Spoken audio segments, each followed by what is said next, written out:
Glória a Deus. Meu amor.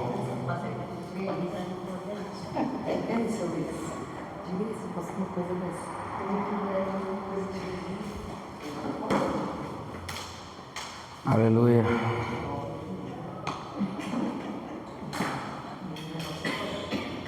Estava ligando já aqui. Eu sei que depois vai ser bênção a gente poder acompanhar essa ministração também, se você quiser, num devocional, pelo aplicativo, ou então reassistir depois de novo no YouTube. Não sei se vocês ainda já viram, mas a igreja aqui da Projeto de Deus de Samambaia, a gente está com um canal no YouTube que eu tenho colocado essas mensagens. E até vou pedir um convite para vocês, aproveita e se inscreve lá no canal, que a gente precisa de pelo menos 100 inscritos para poder começar a gravar direto no YouTube. E eu tenho gravado no celular, depois eu subo, porque a gente não tem esse número ainda. Bom,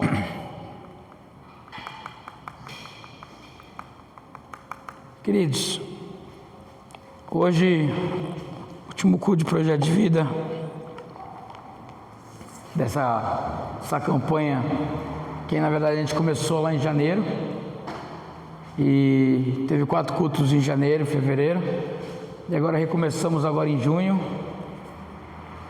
Pretendemos fazê-la novamente quando for final de novembro, mas os cultos de Projeto de Vida, quando começamos o ano, escrevemos pedidos de oração, para quem começou agora no meio do ano. Acredito que você abriu aqui e você escreveu em algum momento algum projeto pessoal, alguma coisa para sua família. Você falou que queria sua família restaurada, seus filhos na casa do Senhor, você queria um emprego melhor, finanças, colocou planos para sua vida aqui, né? Não sei o que você colocou, mas eu comecei a meditar nas coisas que Deus falou conosco nesses últimos dias, e a forma que Ele veio falando conosco a respeito desse projeto, porque eu comecei a perceber que, observando os cultos anteriores de Projeto de Vida, se vocês não vierem todos, o primeiro culto, Projeto de Vida, você pode acompanhar depois nos outros vídeos, mas o pastor Anselmo esteve aqui falando a respeito principalmente de mordomia. Era um projeto de vida sobre finanças, e ele nos alinhou falando: você tem um projeto para a sua vida financeira, Deus também tem um projeto para você, mas começa dentro de você. E aí depois a gente colocou um projeto que Deus, se você queria para a sua vida espiritual, ministerial, e Deus falou também conosco através do pastor Jackson: Deus também tem um projeto para você, e começa no interior do seu quarto, orando, jejuando, lendo a palavra. Então sua vida espiritual vai melhorar quando você tiver mais tempo de dedicação ao Senhor. Depois, no último culto, quando falamos: também tenho projetos para minha família, e aí Deus falou também: tem um projeto para você, e você vai começar um culto no seu lar. Você vai ter um projeto para a sua família, muito bom. Deus também tem um projeto para a sua família, e começa contigo. Começa com você querendo restaurar o teu lar no interior da tua casa, trazendo pão para a sua casa, e esse pão não é o pão que nós comemos com farinha e água, mas um pão que sustenta o teu espírito, e é esse que vai sustentar o teu lar. Então, hoje, falando sobre projeto de vida no sobrenatural, não seria diferente. Eu quero trazer mais uma camada a respeito disso. Você tem algo que você pede para Deus que é só um milagre para acontecer? Você tem algo para pedir para Deus que, pela força do meu braço isso não acontece, se eu tentar por minhas mãos isso não vai acontecer, somente o sobrenatural de Deus – isso pode acontecer? Você tem algum pedido assim para o Senhor? talvez uma cura, talvez algo que somente Deus pode fazer. E eu quero começar então essa mensagem lendo com vocês Hebreus 11.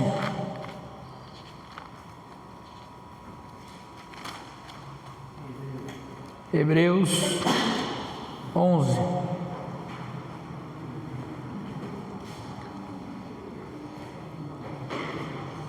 Existem alguns atributos que Deus tem, e esses atributos não mudam.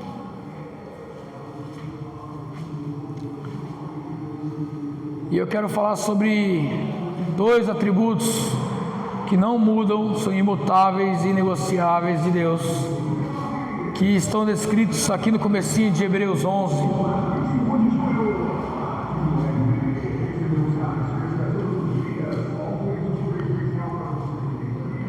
Hebreus 11, versículo 6. De fato, sem fé é impossível agradar a Deus. Portanto, é necessário que aquele que se aproxima de Deus creia que Ele existe e que Ele se torna galardoador dos que o buscam. Dois atributos. O primeiro é que Ele existe. Somente Ele é. Eu posso entrar em várias discussões a respeito do que alguma coisa é. Você consegue descrever para mim o que é uma xícara? E a gente vai entrar numa discussão infinita aqui. Porque talvez eu mostre para você uma xícara e você vai falar, não, isso é um copo com asa. E aí o outro vai falar, não, para ser uma xícara tem que ser mais baixinha, mais bujudinha. E a gente entra numa discussão e na verdade, se uma xícara você tirar a asa, ela vira um copo, ela se torna outra coisa. Se você pegar ela para se tornar um objeto para medir itens, na verdade ela passa a ser um copo de medida então. E aí, algo pode... Hoje eu posso estar como professor, amanhã eu posso estar como outra coisa. Então, na verdade, não sou. Eu estou como. E o verbo ser estar começa a estar, tomar conta. Mas Deus, Ele é. Ele é e sempre será, Ele é mesmo ontem, hoje e eternamente, Ele é imutável, Ele é Deus, e Ele existe, e você tem que crer que esse Deus existe, Ele não existiu, Ele não é do passado, mas Ele simplesmente existe. Passado, presente e futuro não está na cronologia de Deus. Deus é atemporal e Ele não depende do tempo para isso. Então Deus existe, você crê que esse Deus existe? Agora você tem que crer também que esse Deus, Ele é recompensador, Ele é presenteador, galardoador. Esse galardão presente que Deus é, na sua palavra aqui, Exapótolis, que na verdade no grego que é como alguém que retribui, é como alguém que, um patrão que paga o salário do seu empregado. Então, se Deus é presenteador ou galardoador, a gente tem que fazer alguma coisa, e é presenteador daqueles que o buscam. E se Deus é presenteador daqueles que o buscam, então precisa de um fator aí para que Deus nos presenteie, para que você viva esse milagre que você tanto almeja. Eu entendo que eu tenho que estar próximo de Deus, buscando a Ele. Se é buscando a Ele, não é buscando o que Ele pode fazer por mim, é buscando Ele. E enquanto eu estou perto de Deus, buscando Ele, naturalmente Ele me presenteia. Veja, Deus é um Pai amoroso, é um Pai que quer o bem dos seus filhos, mas os seus filhos precisam também cumprir as atitudes de filhos. E um filho fala com o pai, um filho convive com o pai. Não sei se vocês têm filhos na qual não vivem mais perto de vocês. Eu acredito que todos nós aqui, sem exceção, no grupo que nós temos hoje aqui, temos alguém que não convive conosco. Você trata da mesma forma daqueles que convivem?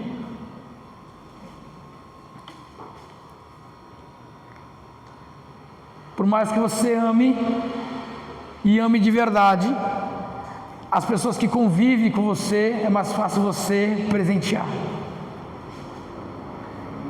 Nem que se for com a sua presença. E essa questão de Deus ser dessa forma corrige 2 itens que talvez a igreja já viveu.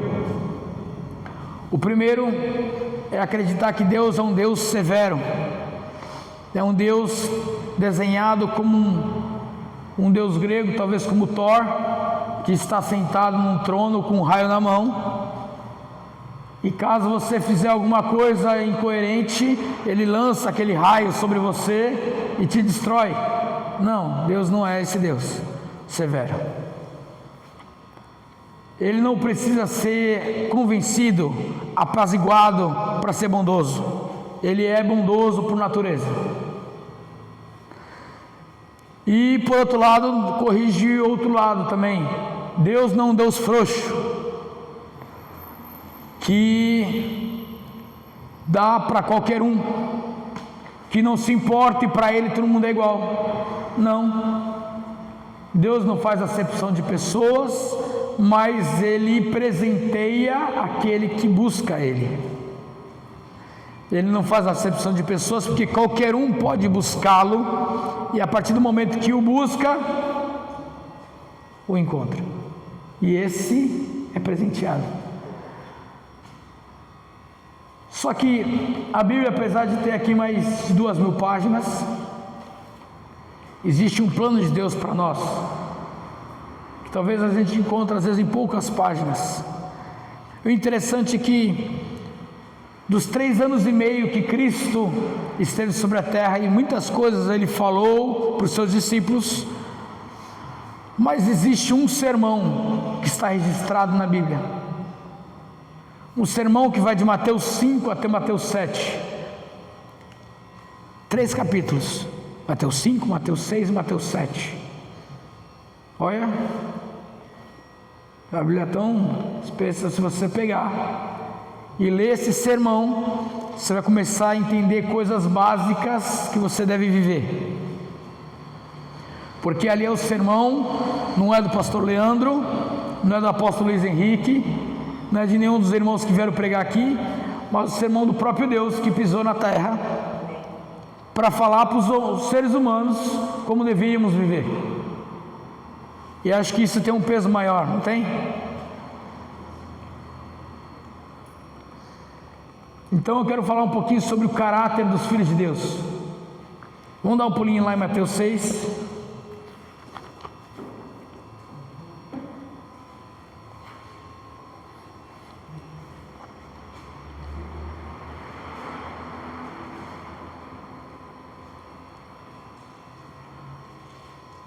Mateus 6, Jesus dá algumas instruções para os seus discípulos do que eles deveriam fazer.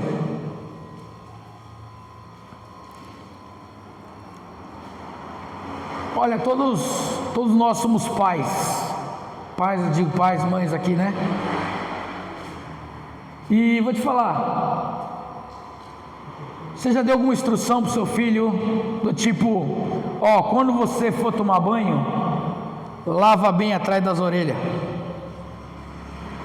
quando você for tomar banho, usa aquele shampoo. E alguém já deu alguma instrução desse tipo? Já? Isso quer dizer que quando ele quiser, aleatoriamente, sei lá, uma vez por semana, ou talvez uma vez por mês, ele tem que tomar banho? Quando ele quiser? É isso? Se ele for tomar banho, ele tem que fazer essa instrução, é isso? É isso não? Se entende que quando alguém fala, quando você for fazer isso, quer dizer que você o faz, não é verdade? Eu não preciso falar que você deve fazer, preciso? Você tem a obrigação de tomar banho, eu preciso falar isso? Não, porque é algo natural, você o faz. Então quando você for fazer, você deve fazer dessa seguinte forma, amém? E Mateus 6, já logo no versículo 2, como que ele começa? Mateus 6, versículo 2, ele fala assim: quando, pois, deres esmola, o que se entende com isso? Que ele está dando uma instrução de o que você deve fazer quando você for dar uma esmola. Isso quer dizer que os filhos dão esmola, que os filhos dão, que os filhos, eles fazem isso naturalmente. Ele não é ganancioso, ele é presenteador, assim como o pai é. Você quer as coisas, mas você retém, você fecha a mão. Você quer que as pessoas te presenteiem, mas você mesmo não dá. Você dá para as pessoas que te amam porque você quer algo em troca. Você dá esmola para alguém porque quando você dá esmola é alguém que não pode te dar nada em troca. Os filhos dão. Então quando você der esmola, não toque a trombeta, não precisa anunciar, colocar no Instagram, falar o que você está fazendo para você ser reconhecido e glorificado. Não, você vai fazer de tal forma que ninguém precisa saber disso, é algo natural. Quando você escova os dentes, você grava que você está escovando os dentes, mostrando como eu escovo os dentes, é isso? Não, é natural, você faz isso pela sua higiene, não é isso? Parte de ser filho é alguém que dá. Lógico que pela sabedoria de Deus e pelo que é ensinado na Bíblia, eu também tenho que entender, lá em Provérbios diz também que existe um espírito chamado, como se fosse um sanguessuga, que ele vai querer sempre que você dá e você dá. E aí existe pessoas que ela vai querer te explorar porque ela sabe que você é presenteador, então ela vai estar sempre o tempo todo pedindo. Deus é contra essa pessoa, porque ela vai querer sugar a tua riqueza. Eu não estou falando disso, eu estou falando de você. Estou falando de você ser uma pessoa bondosa que sabe presentear. Nosso Deus e Pai, Ele nos presenteou com o que Ele tinha mais precioso, seu Filho, sua própria essência. Ele entregou aquilo que era parte dEle. Então Ele nos ensina a dar. Depois, no versículo 5, ele diz assim: e quando orardes, não sereis como os hipócritas, que gostam de orar em pé nas sinagogas. O que ele está falando aqui novamente? Ele está falando não do ato, mas da intenção do coração. Ele está falando justamente sobre a intenção do coração. Mas quando orardes, ou seja, quer dizer que você deve orar, certo? Então quando você orar, você deve orar da seguinte forma. Então já olhamos duas coisas aqui. Primeiro, quando for dar alguma coisa, quando for dar esmola, deve fazer da seguinte forma: quando você for orar, isso quer dizer que você deve orar. Então, quando orar, faça da seguinte forma. E aqui no 6 fala: tudo, porém, quando orares, entra no teu quarto, fecha a tua porta e orarás ao teu pai que está em secreto, e teu pai que te vê em secreto te recompensará. Então, novamente falando aqui de recompensa, de galardão, de presente, quando você fala com Deus, o secreto. Então é falar com Deus, é dar, mas tem mais um item. Versículo 16: quando jejuardes. Isso quer dizer que jejum não é opcional. Isso quer dizer que jejum não é algo que eu devo fazer, sei lá, quando a igreja pede para eu fazer uma vez por ano. Não. Jejum faz parte do cotidiano dos filhos. É algo natural. Jesus estava aqui, ele confrontando a atitude no coração dos fariseus que eram hipócritas. Ele estava falando: tudo que vocês estão fazendo está certo. Vocês devem continuar dando esmola, vocês devem continuar orando, vocês devem continuar jejuando, mas a intenção do coração, vocês estão errados, vocês estão fazendo isso para se exibir. O pessoal que jejuava, colocava às vezes um pano de saco, ficava com aquela cara de triste, abatido, porque está o dia inteiro sem comer, e aí para que o pessoal, olha só, ele está jejuando. Eles oravam alto no meio das praças, para todo mundo ver que ele orava. Eles tocavam trombeta, mostravam quando eles iam dar alguma coisa para algum pobre. Jesus está falando: ó, vocês devem fazer tudo isso, mas o que está errado é a intenção do coração. Vocês devem jejuar, vocês devem orar, vocês devem dar aos pobres, mas a intenção do coração deve ser fazer isso porque é algo natural que o filho faz. Você é filho de Deus.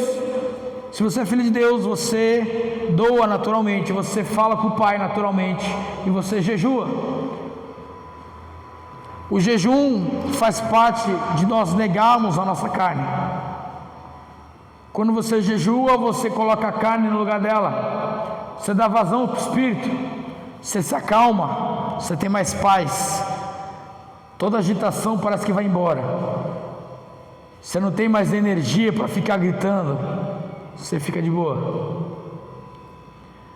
Existia 2 modelos de jejum que era praticado pelos fariseus: 24 horas, o outro era aproximadamente 12 horas, que era de quando ao nascer do sol ao pôr do sol, trazendo para os nossos dias de hoje, das 6 da manhã até 6 horas da tarde. Eram esses 2 modelos. O que eles mais praticavam? O diurno, jejum diurno. Geralmente eles praticavam 2 vezes por semana. Você vai ver justamente na parábola que Jesus fala do fariseu e do publicano que ia ao templo. E aquela parábola que Jesus traz é justamente falando da realidade que eles viviam. O fariseu, o judeu que acompanhava a lei, ele jejuava 2 vezes por semana, pelo menos. E ele o fazia assim, de forma como fosse uma regra. Então 2 vezes por semana eu fazia. Mas sabe, acompanhando alguns escritos antigos, existe um documento chamado Didaquê. Esse documento não é um documento sagrado, ele não está incluído na Bíblia Sagrada. Ele foi escrito provavelmente por volta ali daquela região da Antioquia, da Síria. Mas quando ele foi escrito, 80 depois de Cristo, mais ou menos. Isso quer dizer que ele foi escrito na época que os apóstolos ainda estavam vivos. Isso quer dizer que ainda foi escrito quando Paulo começou o seu ministério. João ainda estava vivo, mas lá em Éfeso. Um era próximo, era longe um do outro, mas você percebe que era a igreja viva ali. E o que está escrito naquele documento? É um documento que tem alguns capítulos também, é bem curto. Hoje em dia, se fosse trazer numa escrita, numa folha A4, talvez aqui, desde que a gente escreve alguns documentos, talvez daria só 3 folhas. Mas tem ali descrito como que eles jejuavam naquela época. E eles falavam, os fariseus, eles jejuam às segundas e às quintas. Posso estar errado o dia, mas era isso que eles falavam. Se o fariseu jejua de segunda e quinta, a gente não vai ser como eles. A gente vai jejuar às quartas e sextas. É como se fosse algo isso. Mas a gente vai jejuar também pelo menos 2 vezes por semana. Ou seja, você percebe que a igreja primitiva também jejuava constantemente. Você vai ver várias passagens bíblicas que você percebe que antes do agir de Deus, houve uma sequência de jejuns. Se nós pegarmos a profecia que teve dos profetas, que quando Deus começou a falar através dos seus profetas, que Deus agiria da seguinte forma, há sempre uma proclamação de jejum. João, primo de Jesus, conhecido como João Batista, quando ele começou um ministério inteiro, que a sua vida era um jejum, ele era considerado nazireu, ou seja, nele ele não comia uva, nem bebia vinho, nem nada que pertencesse à uva. Sua dieta era baseada em comer gafanhotos e tomar mel. Ou seja, olha o nível do jejum dele. E isso, se você acha que só foi no início do ministério, não, foi uma vida inteira assim, do seu nascimento até a sua morte. Ele foi separado, uma vida de consagração diante de Deus.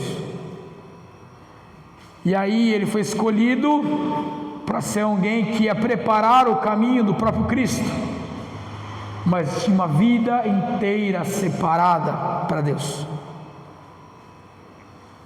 Você percebe a diferença? Jesus, quando iniciou o seu ministério, antes mesmo de ele fazer qualquer milagre, o que a Bíblia descreve que ele fez após o seu batismo,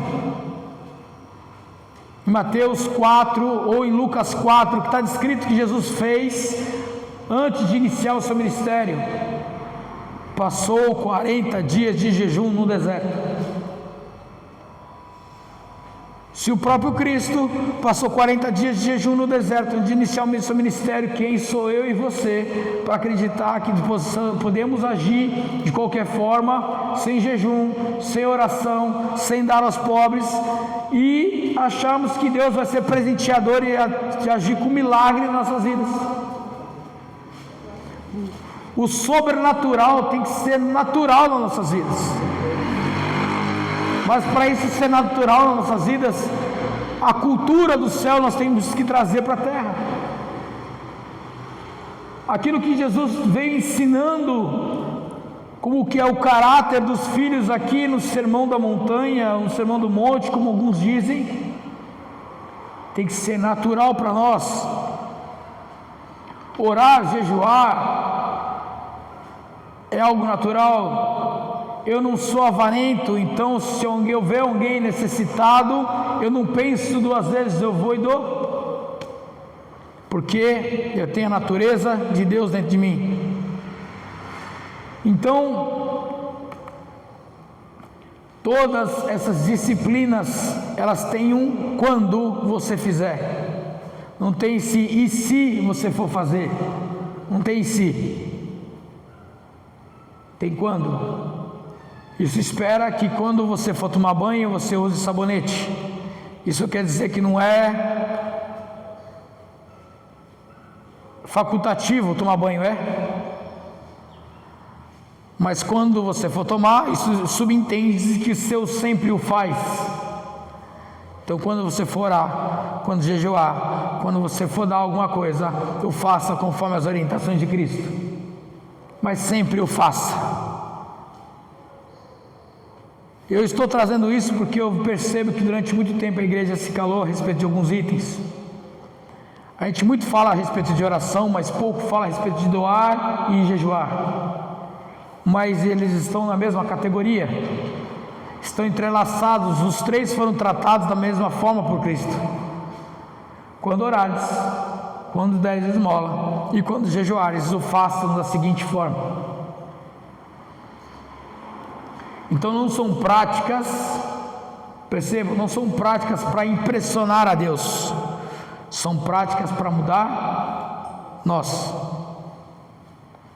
São práticas para mudar nós como seres humanos. Quando eu dou, eu deixo de ser avarento, eu deixo de ser mesquinho e passo a ter o mesmo caráter de Deus, presenteador. Quando eu oro, eu falo com Deus, e uma vez que eu falo com Deus, Ele me recompensa, e eu começo a ter intimidade com Deus. Quando eu jejuo, eu mudo o coração de Deus? Não, mudo o meu coração. Eu não faço isso como uma forma de barganha para com Deus. Eu vou jejuar para que o Senhor me dê um emprego. Não. Eu jejuo, eu submeto minha carne às vontades de Deus e eu passo a ter o meu ouvido mais sensível à vontade de Deus, as coisas que Deus quer falar comigo. Então, uma vez que eu mudo o meu interior, fica mais fácil de entender a vontade de Deus, os planos de Deus para mim. Fica mais fácil de o Senhor me conduzir, porque não é mais a minha vontade, mas a vontade do Senhor, que é boa e perfeita e agradável. Mas onde está escrito que a vontade do Senhor é boa e perfeita e agradável? Em Romanos 12, que diz que eu devo entregar ao Senhor sacrifícios de louvor, que é o culto agradável a Deus. Então existe um sacrifício.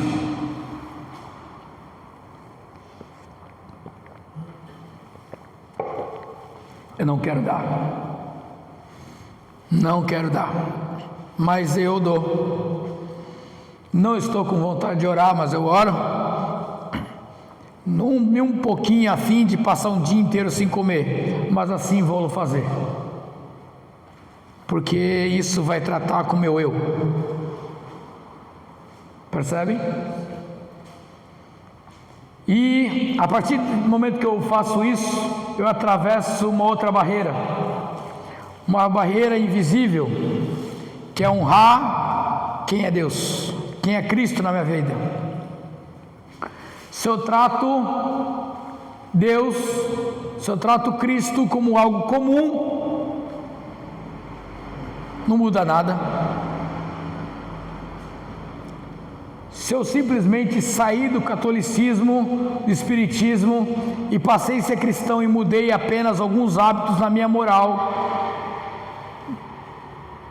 não mudei nada. Falei na quinta-feira para alguns jovens que estavam na célula, que fizeram uma fogueira, vocês não estavam lá, e eu coloquei justamente sobre isso.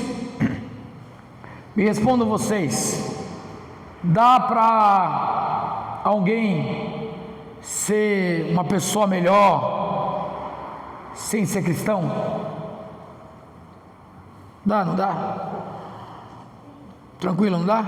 Dá para a pessoa ser alguém, uma pessoa, talvez, uma pessoa mais bondosa, né? Que pratica a justiça sem ser cristão? Então qual é a diferença de ser cristão? Não é o exterior. Se eu quero medir o cristianismo pelas coisas que eu faço exteriormente, eu não estou vivendo o cristianismo. O cristianismo começa no meu interior, porque é o que Cristo confrontava, era a forma que era o coração.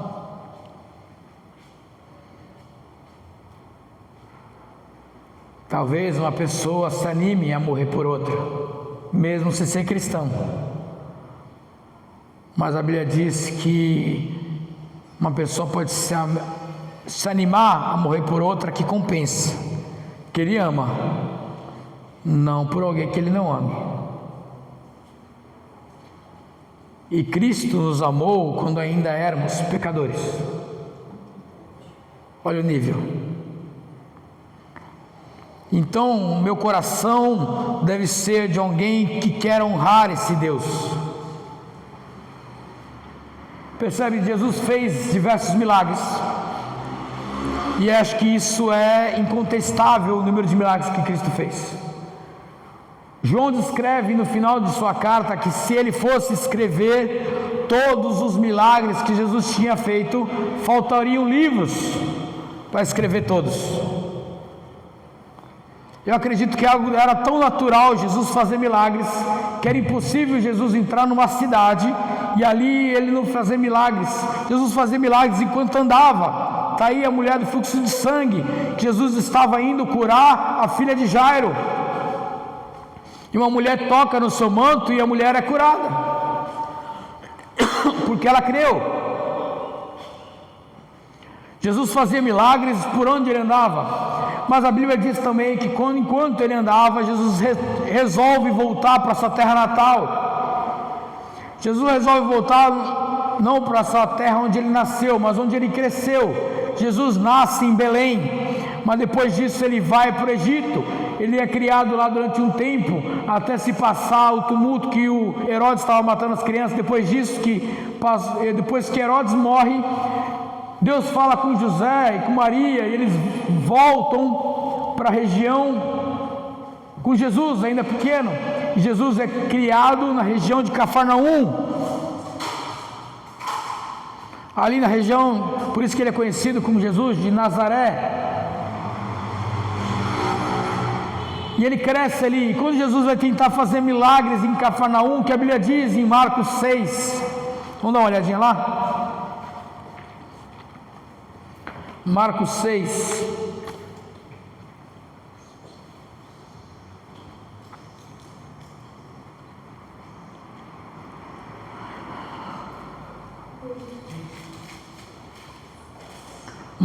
versículo 1, diz assim: tendo Jesus partido dali, foi para a sua terra, e os seus discípulos o acompanhavam. Chegando o sábado, passou a ensinar na sinagoga, e muitos ouvindo se maravilhavam, dizendo: de onde vem esta coisa? Que sabedoria é esta que foi dada, e como fazem tais maravilhas por suas mãos? Não é este o carpinteiro, filho de Maria? Jesus cresceu não só como seu pai sendo carpinteiro, mas ele também era carpinteiro. Ele aprendeu a profissão do pai.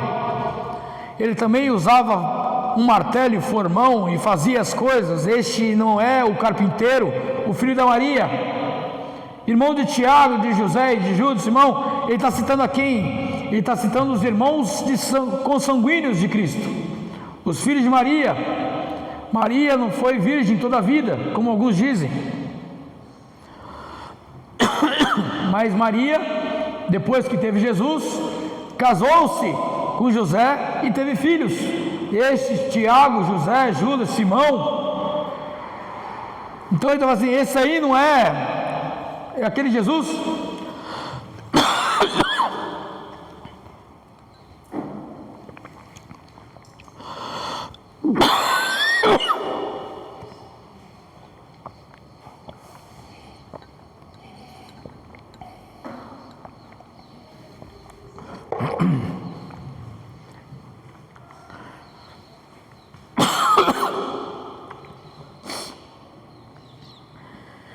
Continuando, versículo 6:3. Não é este o carpinteiro, filho de Maria, irmão de Tiago, José, Judas e Simão? E não vive aqui entre nós suas irmãs? E se escandalizavam nele. Jesus, porém, lhes disse: não há profeta sem honra, senão na sua terra, entre os seus parentes, na sua casa. Não pôde fazer ali nenhum milagre, senão poucos que ele curou. Jesus, a única cidade citada na Bíblia que ele não pôde fazer nenhum milagre, no local onde consideraram ele um homem comum. De que jeito você tem tratado Deus? Quem é Jesus para você? Como você tem honrado a vida dele? Você quer que o Senhor faça milagres na sua vida? Ele é mais um? Só mais um? Você só mudou de religião? Ou Ele é o Senhor da tua vida? Ele é o Rei dos Reis, Senhor dos Senhores, aquele que é e há de vir, o soberano, Deus que pisou na terra e fez milagres e maravilhas e mudou a história, sendo crucificado, morto, depois ressuscitou depois do terceiro dia e está vivo entre nós até os dias de hoje e pode mudar e fazer milagres na sua vida. Cristo não pode fazer ali nenhum milagre porque tratado ele como comum. Todas as vezes que não trataram Jesus como alguém comum, o milagre aconteceu. Estava lá um centurião, não era judeu, era um cidadão romano, chefe de uma tropa de 100 homens do exército romano, mas ele reconheceu quem era Cristo. E aí quando ele foi falar com Cristo, Mateus 8, quando ele foi falar com Cristo, que ele precisava de um milagre, para que pudesse curar um dos seus servos, Jesus falou assim: eu vou até a casa dele. O centurião falou: não, o senhor não precisa ir até lá, se o senhor somente proferir uma palavra, ele será curado, porque eu sou homem de autoridade, e se eu pedir para um servo meu fazer algo, aquilo será feito.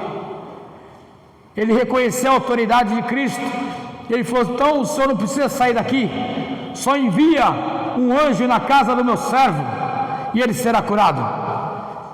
Cristo falou assim: não vi fé tamanha essa nem em Jerusalém. E o que aconteceu com o servo dele na mesma hora? Foi curado, porque ele reconheceu quem era Cristo, a sua autoridade, deu honra. Existia uma mulher cananeia, não era dos filhos de Israel, e Jesus estava passando e ela vinha correndo atrás, gritando, pedindo socorro por sua filha. Jesus naquele momento fala assim: eu não posso tirar a bênção, não posso tirar o pão dos filhos e entregar aos cachorros. O que a mulher disse? Tudo bem, mas até os cachorros comem das migalhas que caem na mesa. Ela acreditou que se simplesmente uma migalha caísse sobre ela e sua filha, a sua filha seria curada. E pela sua fé, a filha foi curada instantaneamente aonde ela estava. Qual é a sua fé? O que você tem feito? O que você tem reconhecido? Quem é Cristo na sua vida? A forma que você trata Jesus na sua vida, Ele passa a reconhecer honra e te recompensar conforme a honra. Existe esse contraste no Evangelho então. A cidade que não lhe deu honra, Ele não pôde fazer milagres. Mas as pessoas, independente de serem da linhagem de Israel ou não, mas que lhe deram a devida honra, provaram de milagres. Os filhos então, eles oram, eles jejuam, eles dão esmola, eles buscam a Deus, eles honram quem é esse Deus. Você honra com a sua vida, com a sua forma de falar, com a forma que você fala quem é esse Deus na sua vida.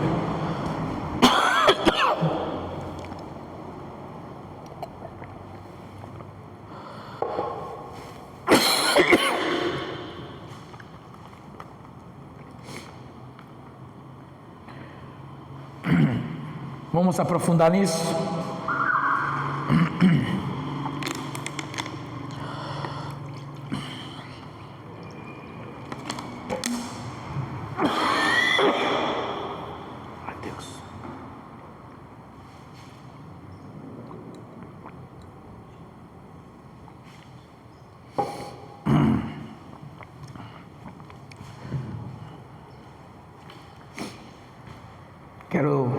trazer algo para nós aqui. Vamos abrir em João, Evangelho de João.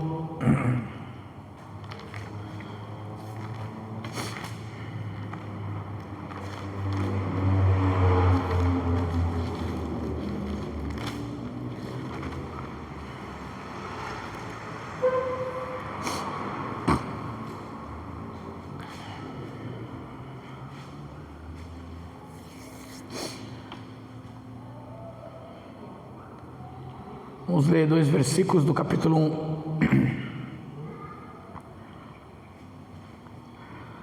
O Evangelho de João começa em João 1, descrevendo quem é esse Deus.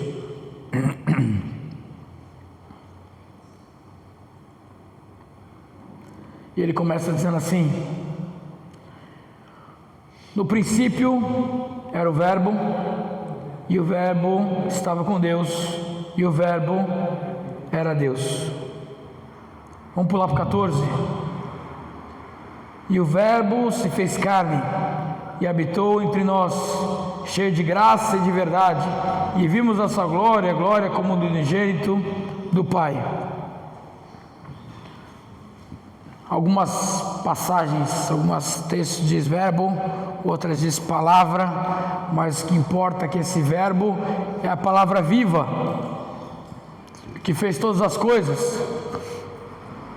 No princípio de todas as coisas, quando a gente abre Gênesis 1, versículo 2 diz assim: disse Deus, haja luz, e houve luz. Aqui em João 1 diz que foi o verbo, foi a palavra que fez todas as coisas. Quem fez a luz? Deus, Jesus, o verbo que vive entre nós. Quando Deus disse haja luz, Ele proferiu a sua palavra. O verbo, Cristo, Ele foi proferido. Amém? E ali houve luz. Quando Ele proferiu que haja um firmamento, quem foi que criou o firmamento? O próprio Cristo. Ele fez todas as coisas. Este que o fez pisou na terra, andou entre nós. E como que a gente chama também a Bíblia? Palavra de Deus. Isso quer dizer que se você proferir a palavra de Deus, as coisas serão criadas. Se você viver na palavra de Deus, o seu chão vai ser mais sólido do que esse que nós pisamos, porque a palavra de Deus diz que céus e terra passarão, mas a minha palavra não passará. Ou seja, o chão que eu piso um dia vai passar. O céu que está sobre minhas cabeças, esse teto que está aqui, um dia ele vai ruir, mas a palavra do Senhor vive eternamente. Como você tem vivido através dessa palavra? A palavra do Senhor está perto de ti, na tua boca. Se você profere essa palavra, os ouvidos que são mais próximos são os teus próximos, e a partir do momento que você começa a proferir essa palavra, a fé vem pelo ouvir, e ouvir a palavra de Deus, e começa a aumentar a sua fé, e você começa a orar conforme essa palavra, e quando você começa a viver a palavra, você jejua, você ora, você vive a palavra, e aí é impossível o milagre não acontecer. Você começa a viver no sobrenatural. Viver no sobrenatural é viver na palavra. Você vive a palavra que vive eternamente. A palavra existiu antes de o mundo existir, porque ela é eterna. A palavra é Cristo. Ele é o início e fim de todas as coisas. Você quer viver em Cristo, quer viver na palavra, você vai viver em milagres. Ele é recompensador daqueles que o buscam. Feche no teu quarto, no interior da tua casa, separe um momento para você falar com Deus, e Ele que te vê em secreto te recompensará. Você honra o Senhor. Como você pode honrar o Senhor? Com a tua vida, com os teus dízimos, com a tua oferta, com o teu jejum. Quando você dá, a palavra de Deus diz que quando você ajuda um dos menores dos pequeninos, você também assim o faz para o Senhor. Quando Jesus estava ensinando daqueles que entraram nas bodas do Cordeiro, Jesus disse que aí daquele que eu nem falar Senhor, Senhor, porque teve um certo dia que eu fui na tua casa e eu estava com fome e você não me deu de comer. Eu tive sede e não me deste de beber. Eu estava preso ou forasteiro e você não me visitaste. E essa pessoa fala: quando eu fiz isso? Quando você fez, não deixou de fazer por meus pequeninos. E a Bíblia chama de pequeninos é aqueles que não têm entendimento da palavra. Você tem entendimento da palavra? Você então tem que fazer aquilo que ele contrapõe. Ele fala que aqueles que entraram no reino dos céus são aqueles que, quando teve fome, deu de comer. Você deu de comer para quem? Para o próprio Cristo? Não. Para o órfão, para a viúva, para o desamparado, para quem está na rua. E aí você está dando esmola. Você percebe?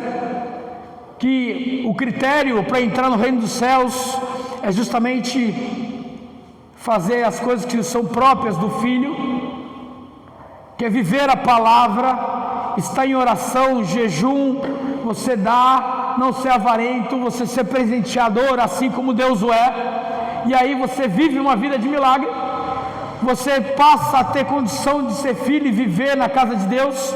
Na minha casa haverá morada. Se não for assim, não teria dito, farei morada, mas fará morada para quem? João 15, versículo 7, vamos lá, João 15,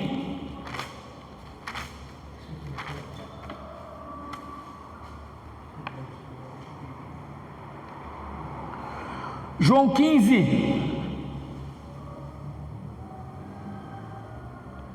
versículo 7. Se permaneceres em mim e as minhas palavras permaneceres em vós, pedireis o que quiseres e vos será feito. Mas qual é a condição? Permaneceres em mim. E o que tem que permanecer em vós? A minha palavra. Quem é a palavra? Então, se você permanecer em Deus, e se Deus permanecer em você através das suas, o que tem saído da tua boca? É só desgraça?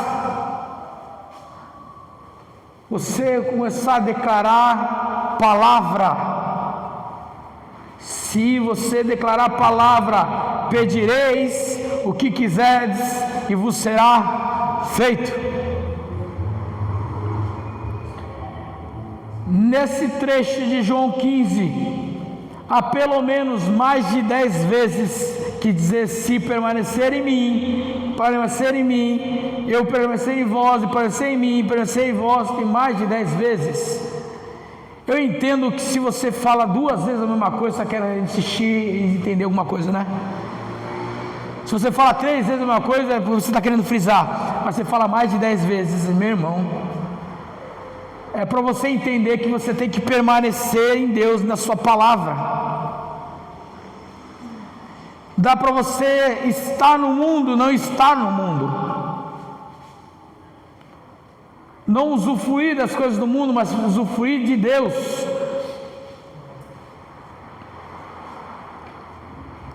Quando a Bíblia diz que nós comeremos e beberemos o melhor dessa terra, em qual condição? Quando nós ouvirmos e praticarmos a sua vontade. Aí as bênçãos do Senhor correrão atrás de nós. Deuteronômio 28. Se nós estivermos com nossos ouvidos atentos para o que o Senhor tem falado conosco nesses últimos dias. Mês de junho, vou fazer uma recapitulação para vocês aqui. No primeiro domingo de junho, esteve aqui o pastor Paulo, da OCJ. E ele esteve compartilhando uma mensagem conosco, falando sobre nós sermos lâmpada, sal e luz. Se você rever, você vai perceber que ele fala assim, ele traz a passagem do semeador que saiu a semear. E ele fala que o semeador plantou sementes, uma caiu em solo rochoso, outras caíram entre os espinhos, outras caíram em solo bom.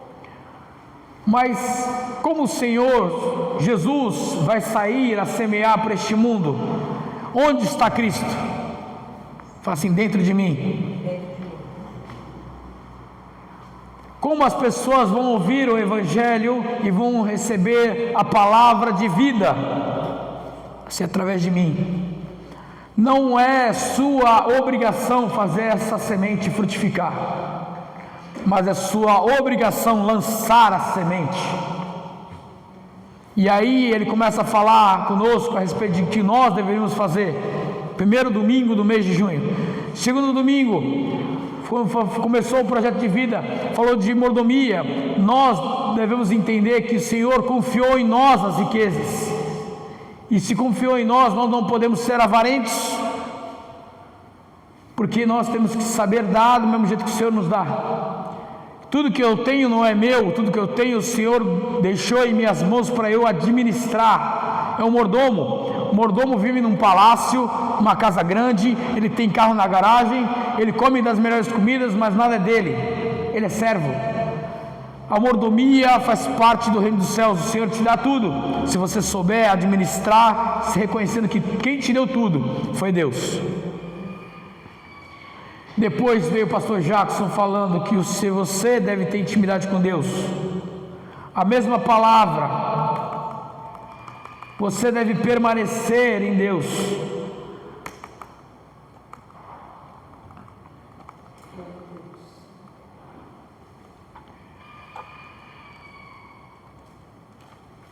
O caráter do filho é oração, é generosidade, é jejum.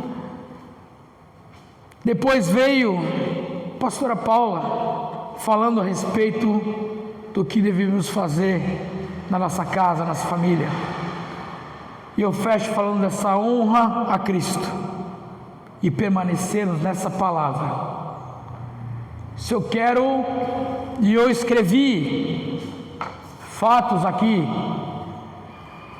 eu quero que você tenha coragem de começar a entender algumas coisas e começar a perguntar para si mesmo se entre as coisas que eu escrevi aqui que eu quero para mim, para minha vida ainda para este ano, o que falta em mim para isso mudar, o que falta em mim para eu desenvolver meus projetos pessoais, para desenvolver o meu ministério, o que falta em mim para melhorar o meu casamento, minha família, o que falta em mim para eu ser liberto nas minhas finanças.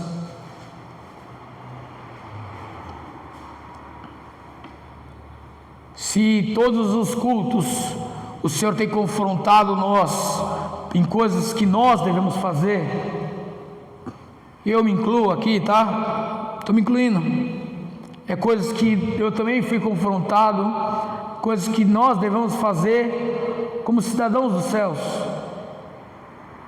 para que nós vivamos um alinhamento, céus e terra, e que seja feita a vontade dEle, assim na terra como no céu. Eu devo fazer as coisas que é da vontade dEle. Viva a palavra, ore, jejue, pregue a palavra, tenha um coração generoso, seja filho. E o mais interessante é que a Bíblia diz que os filhos Ele corrige porque ama. Então talvez, se você está vendo coisas que você precisa melhorar, é porque Deus te ama. Você não é bastardo, você é filho, e Ele quer que melhorar fatos na sua vida, para que você viva um sobrenatural. Você passou a entender quem Deus é, você vive essa palavra, você vive Cristo na sua vida. E aí você pode falar, talvez como Paulo, já não vive mais eu, mas Cristo vive em mim. Porque você não vive mais o que você quer, não é mais a sua vontade, mas é a vontade de Deus prevalecendo na sua vida. E os seus sonhos se alinham com os sonhos de Deus, a sua vontade se alinha com a vontade de Deus. E aí sim, você permanecendo em Deus, permanecendo nessa palavra, e a palavra permanecendo em você, pedireis o que quiseres e vos será feito. O que quiseres, mas você estando permanecendo na palavra.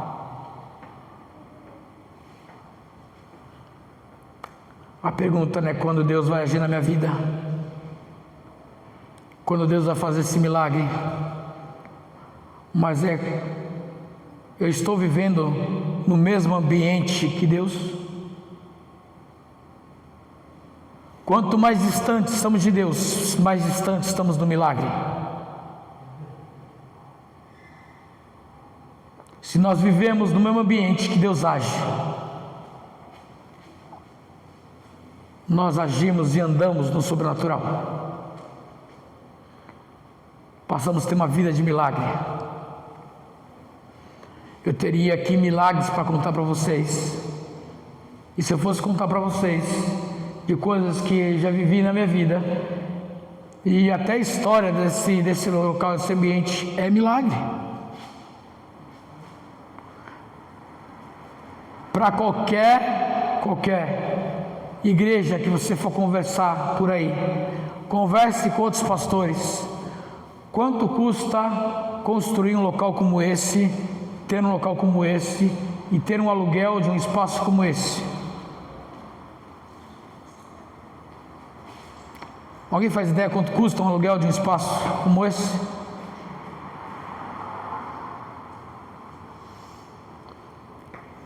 Os pastores que eu conheço pagam no mínimo 10 mil reais por mês. Quanto nós pagamos? Nada. Nada.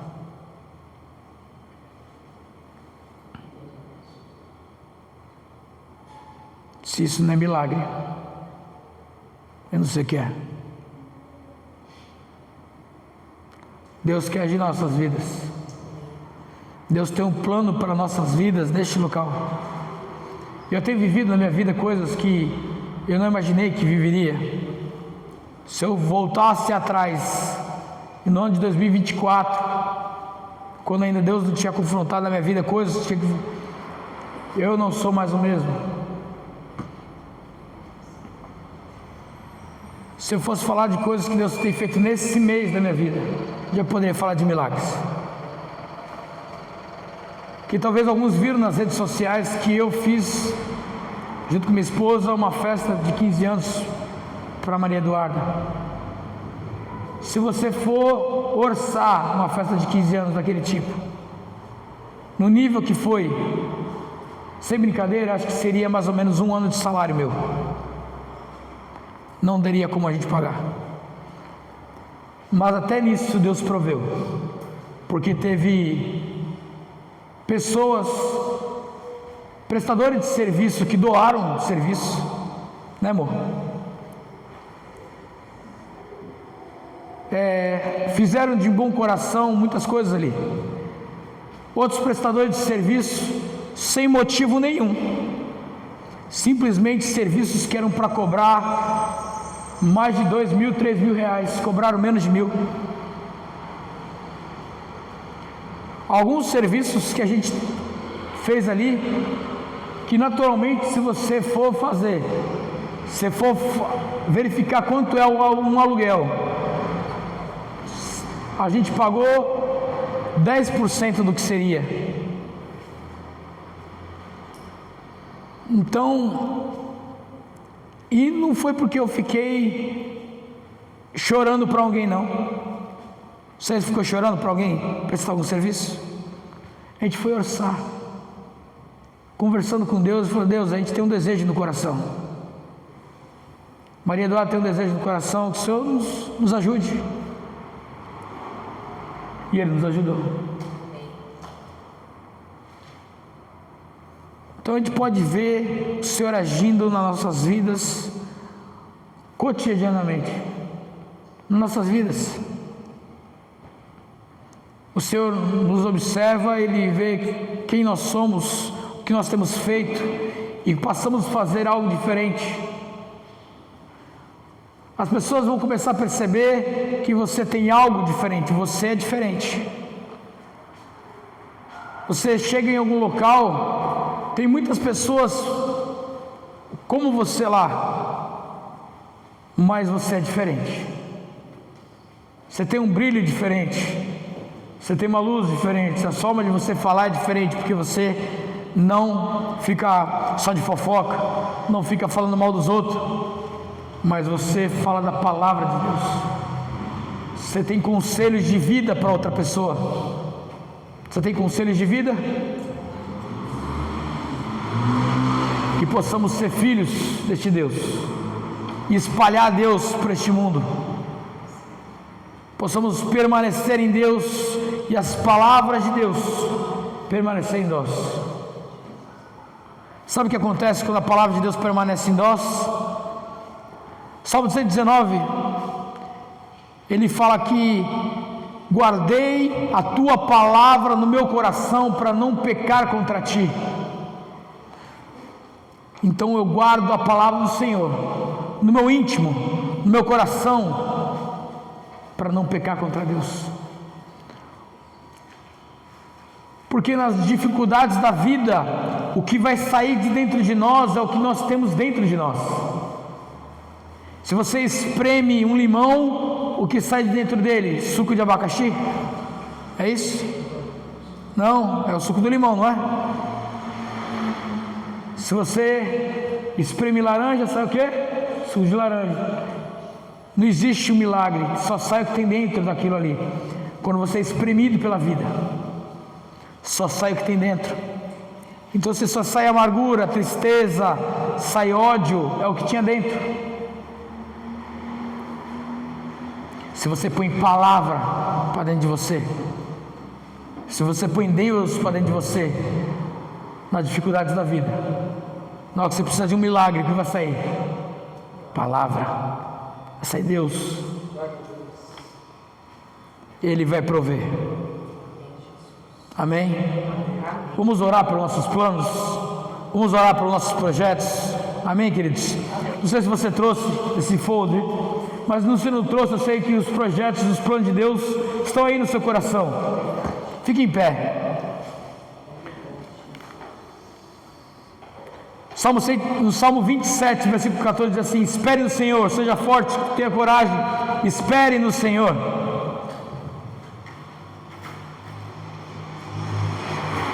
É no Senhor que faremos todas as coisas. É nele, estando nele. Não há outro caminho.